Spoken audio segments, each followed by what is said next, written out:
ყველას გილოცავთ დღევანდელ დღეს, ღმერთმა მრავალს დაგასროთ თქვენ და სრულიად საქართველო. ამინ. მოგეხსენებათ ნათლისღების დღესასწაულის გაგრძელებად შეიძლება ითქვას, ჩაითვალოს დღევანდელი დღე, ისევე როგორც კვირიაკია და რა თქმა უნდა, კვირა თავის თავში დღესასწაულს სააღდგომო განწყობილებას გულისხმობს თითოეულ ქრისტიანში, მორწმუნე ქრისტიანში, რა თქმა უნდა, მაგრამ რადგანაც გუშინ ნათლისღება ვიზეიმეთ და იმის წარგზავნამდე ნათლისღების პროპრების საგალობლები თქვენ გესმით, მეც გადავწყვიტე დღეს რომ კვლავ ნათლისღების საიდუმლოს შესახებ გესაუბროთ. ვინც ესწრებოდით გუშინდელ მსახურებას და ისმენდით სახარებას, შინაარს ისმენდით შემდგომ განმარტებას ამ სახარებისას, რასაც მამა ვბრძანებდა ამბიონზე, ნაწილობრივ უკვე გეცოდინებათ, მაგრამ მე მაინც მინდა გითხრათ, შეიძლება რაღაცები გავიმეორო კიდეც. პირველ რიგში უნდა იცოდეთ, რომ ნათლისღება გახლავთ როგორც კარები შემყვანებელი ეკლესიაში ადამიანისა. ჩვენ ძალიან ხშირად ერთი რამ გვეშლება, არასწორი გაგება გვაქვს, არასწორი დამოკიდებულება გვაქვს, განსაკუთრებით საქართველოში მოისმენ ამას, რომ თურმე ნათლიობაზე უარის თქმა არ შეიძლება და ამ დროს გაგებაში არ ახარ რას ნიშნავს ეს ნათლიობა. ის რომ საკურთხევლის წინაშე უნდა დადგე და აღთქმა უნდა დადო, რომ განვეშორები ბოროტისაგან, რომ შეუდგები ქრისტესა და მრწამსი რომ უნდა წარმოთქვა და აი ამ მრწამსის საფუძველზე ბავშვის ნაცვლად ლაპარაკობ თუ დიდის ნაცვლად მნიშვნელობა არ აქვს. პასუხისგებლობას იღებ საკურთხევლის წინაშე რომ ასე იცხოვრებ და ასე შეეცდები რომ აცხოვრო შენი ნათლული, ეს გახლავთ იმხელა პასუხისგებლობა, რომ უარის თქმა არ შეიძლება კი არა, თუ კი ვინმე კარგად გააცნობიერებს ამ პასუხისგებლობას, ვინმე რომ ნათლიობა შემოგთავაზოთ, გაიქცეთ შეიძლება აქედან. თუმცა კი ჯვარს მაინც არ უნდა გაექცეთ, მაგრამ გაცნობიერებულად უნდა გააკეთოთ ეს ყველაფერი. იმიტომ რომ ეს ნათლიობა, ეს ნათლობა, რომელსაც ჩვენ უდიდეს საიდუმლოს კარებს, როგორც უკვე მოგახსენეთ, ეკლესიაში შემყვანებელ კარებს უწოდებთ, ჩვენთვის გადაიქცა მხოლოდ და მხოლოდ რიტუალად და არ შეიძლება საეკლესიო საიდუმლოს დაარქვათ რიტუალი. ნათლობის რიტუალი კი არ არის ეს. ეს გახლავთ ნათლიღების საიდუმლოება. საიდუმლოება იმიტომ კი არა, რომ მე რაღაცა ვიცი და თქვენ არ გიყვებით ამას. არა, ამ გაგებით საიდუმლოება არა. საიდუმლო იმ გაგებით, რომ ადამიანის ხორციელი თვალი ვერ ხედავს იმას, რა აღესრულება ამ დროს. წყლით ხდება ამ საიდუმლოს აღსრულება, მოგეხსენებათ, წყალში შთაფლით, ხომ სამგზის წყალში შთაფლით აღესრულება. და რატომ მაინც და მაინც წყლით? ჯერ ერთი პირდაპირ გეტყვით, რომ იოანე ნათლისმცემლის აი ეს წამოწყება, რომ ის უდაბნოში ქადაგებდა და რომ წყლით ნათელს სცემდა, შემთხვევითი კი არ იყო. ლევიტელთა წიგნში პირდაპირ წერია, რომ ადამიანი, რომელმაც რაღაცა შესწოდა, ადამიანი, რომელიც გაუწმინდურებულად ითვლებოდა, ადამიანმა, რომელმაც შესწოდა, ესე ეწოდებოდა მას, გაუწმინდურებულად ითვლებოდა, ესეთ ადამიანს მიიყვანდა მღვდელი და სამგზის შთაფლავდა წყალში. ნუ უნდა განბანილიყო, თავის ტანსაცმელებიანად უნდა განბანილიყო და იმ დღის განმავლობაში ის გაუწმინდურებულად ითვლებოდა. როდესაც მზე ჩავიდოდა, ამის შემდგომ მას შეეძლო ჩვეულებრივად საეკლესიო ღვთისმსახურებაში მონაწილეობის მიღება, მსხვერპლის შეწირვა და ასე შემდგომ. აქედან გამომდინარე, ის რასაც იოანე ნათლისმცემელი აკეთებდა, თქვენ არ გეგონოთ, რომ ეს რაღაცა პირველი იყო და სიახლე იყო და ამიტომაც გაგვირებული უყურებდნენ ებრაელები. არა, ეს ჩვეულებრივი წესი იყო, რომელიც ლევიტელთა წიგნში ძალიან კარგად და დაწვრილებით არის მოთხრობილი, თუ როგორ უნდა აღესრულებინათ ადამიანებს ეს ღვთისმსახურება განწმენდისა. ამიტომაც სინანულის განწმენდის, ანუ სინანულის მსახურება ერქვა ამას და ხდებოდა ასე.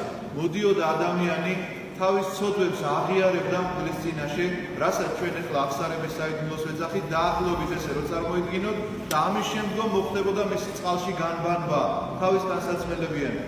ნახეთ რა საინტერესოა, ახალ აღთქმაში ქრისტემ როგორ დააწესა. ჩვენ გვაქვს საიდუმლო ნათლისღებისა და ჩვენ გვაქვს საიდუმლო აღსარებისა, რომელსაც მეორე ნათლობა ქვია. რატომ? იმიტომ რომ ცოდვათა მოტივება ხდება როდის? ნათლისღების დროს და აღსარების დროს. ამიტომაც ეს ახალი დაბადება ყოლად შობა ადამიანისა, გარდაქმნა ადამიანისა, განახლება ადამიანისა, სწორედ აი ამ ორი ყველა საიდუმლოს დროს აღესრულება, რა თქმა უნდა, იმიტომ რომ საიდუმლო რა არის? საიდუმლო ღვთისმეტყველების გადმოცემაა. რაღაცა ღვთისმეტყველებას ღმერთი რომელიც გადმოგცემს შენ და ეს მღვდლის ხელით აღესრულება. სწორედ ეს არის საიდუმლო შინაარსი, მეტი სხვა კი არაფერი. და ეს საიდუმლო რომელიც აღესრულა შენზე წყლის დასმით და ცოდვათა მოტევება მიიღე, ღმერთმა კი არ გაგტოვა მე ამის მერე უნგეშოთ რომ ამის მერე თუ კი შესწოდაო, შენ დამთავრდება და მორჩება შენი ცხოვრება, ამიტომ ვეღარ გამოისყიდე ვერაფერთ, იმიტომ რომ მეორედ ნათლობა არ შეიძლება მოგეხსენებათ. არა, ამის შემდგომ ისწრება რომ მეორედ ნათლობა ბრჭყალებში აღსარება უნდა ჩააბაროს ადამიანმა და უნდა იყოს სინანული მისი აღსარება, რითიც ის კვლავ გამოისყიდის აი ამ ცოდვებს და დანაშაულს ღვთის წინაშე. ამიტომ რატომ გავიხსენე ახლა ეს ორი საიდუმლო ერთდროულად? მოგახსენებთ თავიდანვე რომ ნათლისღება როგორც მიმტევებელი ყველა ცოდვისა და აღსარება როგორც ასევე მიმტევებელი ყველა ცოდვისა, რასაც გულით ინანიებს ადამიანი, რა დამოკიდებულებაში უნდა იყოს მასთან ქრისტიანი, როგორ შეიძლება ამას იგებდეს და როგორ შეიძლება ამას აღასრულებდეს. ძალიან საინტერესო რამ რაც გამახსენდა ახლა ამ წუთში გეტყვით რომ პავლე მოციქული ბრძანებს თავის ერთ-ერთ ეპისტოლეში რომ წინა დაცვეთილისა და წინა დაუცვეთელის შესახებ რომ არიან ადამიანები რომლებიც რჯულით განიკითხებიან და არიან ადამიანები რომლებსაც რჯული არ მიუღიათ, მაგრამ შინაგანი სინდისის ხმით განიკითხებიან ეს ადამიანები რჯულის გარეშე. მაგრამ არ წინა დაცვეთილება და არ წინა დაუცვეთელობა უფლის წინაშე არაფერი არ არის, იმიტომ რომ მოთხოვნით ყველა შემთხვევაში მოეკითხება ადამიანს, იმიტომ რომ რა არის მასში შინაგანი და არა ის რაც გარეგანია. რადგანაც რამდენჯერაც არ უნდა მოინათლო, თუ სული არ გაქვს ქრისტესი, აზრი არ აქვს ამას. და იცით რატომ? იმიტომ რომ აი საინტერესო რაც გამახსენდა მეთქი გეტყვით, იოანე უგრუპირი ასე განმარტავს, წარმოიდგინეთო, ძვირფასი ძაფებით მოქსოვილი ტომარაგი, რომელშიც ეცო ძვირფასმა მეფემ რაღაცა დიდმა იმპერატორმა თუ რა ვიცი რაც გინდა დაარქვით, ძვირფასი ბეჭედი დაარტყა ზედ. რო შეხედავ ტომარა ძვირფასია, ბეჭედი საპატივცემულოა, მაგრამ ტომარაში არ დევს არაფერი. აი, ხო მეკარგება ფასი ყველაფერს. რა მნიშვნელობა აქვს ჩემთვის ტომარას? რა მნიშვნელობა აქვს ჩემთვის ამ ბეჭედს? თუ კი შიგნით არაფერი არ დევს ღირებული. ესე არის ქრისტიანი ადამიანი. რა მნიშვნელობა აქვს ჩემთვის ნათლისღებას და მიროცხებას? რა მნიშვნელობა აქვს ჩემთვის აღსარებას, თუ კი შინაგანად არ ხდება შენი ცვალებადობა? თუ კი შინაგანად არ ხდება ის რომ შენ ქრისტესთან სურვილი გაქვს ყოფნისა და იღწვი ამისთვის და ილტვი ამისთვის რომ მოგცეს ღმერთმა შენგან გადადგმულ ათნაბიც რომ დაინახავს, თვითონ 100 რომ გადმოდგავს და სწორედ ეს რომ მოგცეს, ეს ერთობის სული რომ მოგცეს, სიყვარულის სული რომ მოგცეს. და თუ ესე არ არის, მაშინ ჩვენი მოქმედება მხოლოდ გარეგნული რჩება. ის რომ წყალში ჩაგვიყვანეს და ამოგვიყვანეს, ის რომ შეიძლება მივედით და მოძღვარს აღსარებაც კი უთხარით, მაგრამ თუ განცდა არ გექნა შინაგანად აი ამ ტომარაში, რომელი ტომარაც დაბეჭდილია ძვირფასი მეფის ბეჭდით, შინაგანად ამ ტომარაში თუ არ იქნა რაღაცა ძვირფასეულობა, რა აზრი აქვს ამ ტომარას და ამ ბეჭედს? არავითარი გადასაგდებია მინდა გითხრათ. ამიტომ ასე იქნება ყოველი ადამიანის სული, ვინც ამას მხოლოდ ფორმალურად აღასრულებს. ვისთვისაც ეს მხოლოდ ან მოდა, ან მხოლოდ რახან ყველა მიდის თვითონაც მიდის. არა, ეს უნდა იყოს სულის ამოძახელი, მოთხოვნილება, განცდა შინაგანი შენი რომ მე ეს მინდა, მე მინდა რომ ეკლესიის კარი ასე შევაღო. ასე შევაღო ამ მოგრძალებით, ამ მორიდებით, ამ სიხარულით, რომ მე ქრისტესთან ერთობაში ვხარობდე მარად და მუდამ. აი ეს გვაკლია ძალიან ხშირ შემთხვევაში, ან გვაკლია კი არა, იცით როგორ არის რომ ხან გვაქვს რაღაცა კეთილი წამოწყება, მაგრამ თითქოს მინელდება ჩვენში რაღაცა აი ლამპარი რომანტია და რაღაცა რომ მიიბჟუტება და თუ რაღაცა არ უშველე და თუ ზეთი არ მოუმარჯვე და თუ რაღაცა ის ძაფი არ გაუსწორე, ისევე აუცილებლად ჩაიბჟუტება და ჩაქრება. სწორედ ესეთია ჩვენი სულიერი მდგომარეობა.